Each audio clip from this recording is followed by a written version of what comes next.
Optimism has a terrible reputation, mostly because it has been kidnapped by people standing in front of sunsets saying things like, "just believe," which is lovely, until your car breaks down, your manager loses the ability to communicate like an adult, your savings account looks like a crime scene, and your knee makes a sound when you stand up. Then, just believe starts to feel, well, slightly underpowered. But in emotional intelligence, optimism is not fake positivity. It is not pretending life is wonderful. It is not smiling through disaster. And it is definitely not telling someone everything happens for a reason, especially when they are having a genuinely terrible week. In EQ, optimism means something much more useful.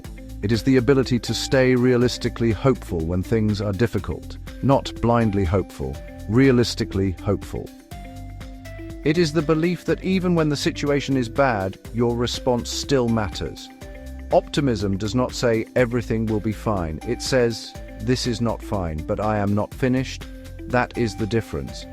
And that is why optimism matters, because life does not test emotional intelligence when everything is going well. Everyone is calm when the sun is shining, the coffee works, and nobody has sent an email starting with, "as per my previous message." The real test comes when things go wrong. When you fail, when someone disappoints you, when your plan collapses, when you do the right thing and still do not get the result you wanted. That is when optimism becomes useful, not as decoration, as emotional survival equipment. Without optimism, one setback quickly becomes a whole identity. One rejection becomes nobody wants me. One mistake becomes I always mess things up. One difficult period becomes this is my life now. The mind is very good at this. It takes a temporary problem and turns it into a permanent conclusion. Very efficient, completely unhelpful. Optimism interrupts that process. It creates space between what happened and what it means. You did not get the job. That is what happened. It does not mean you are useless, finished, unemployable, and should now live in a shed communicating only with pigeons. It means you did not get that job. Painful, yes, but specific. And when something is specific, you can respond to it. You can improve the application, ask for feedback, try another route, or decide the job was not right for you anyway. Optimism keeps the door open. Pessimism quietly locks it, then complains that nothing ever changes.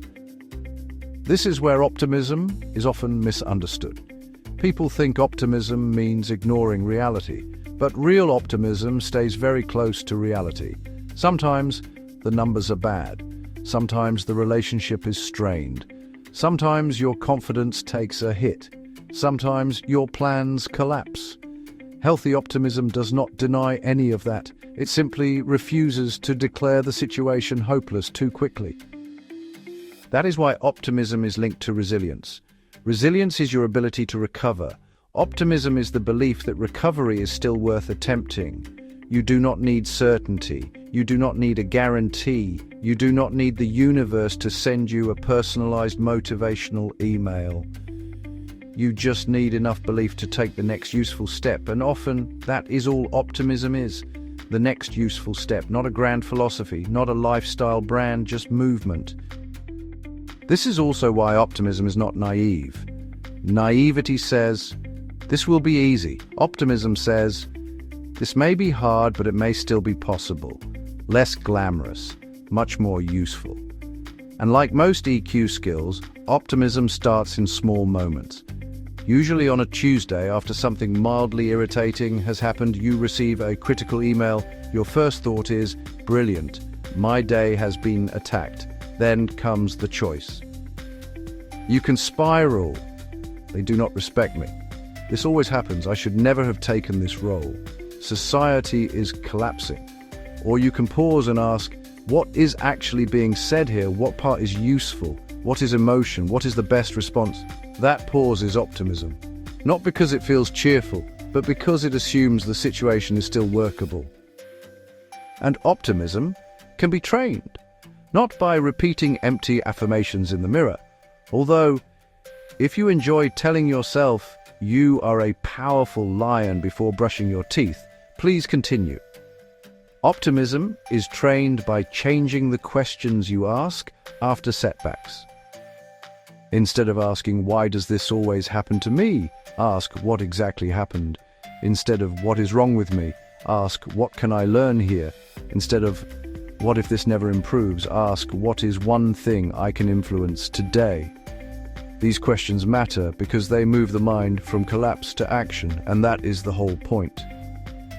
Optimism is not about feeling good all the time. Nobody feels good all the time, and people who claim they do should be observed carefully, from a safe distance. Optimism is about not surrendering your future to your current mood, because moods are powerful, but they are not prophets. Just because you feel hopeless does not mean the situation is hopeless. Just because you feel stuck does not mean there is no movement possible. Just because today is heavy does not mean tomorrow has already been cancelled. That is optimism, a quiet refusal to treat the present difficulty as the final truth. So no, optimism is not believing life will always give you what you want. It is believing your response still matters, even here, especially here.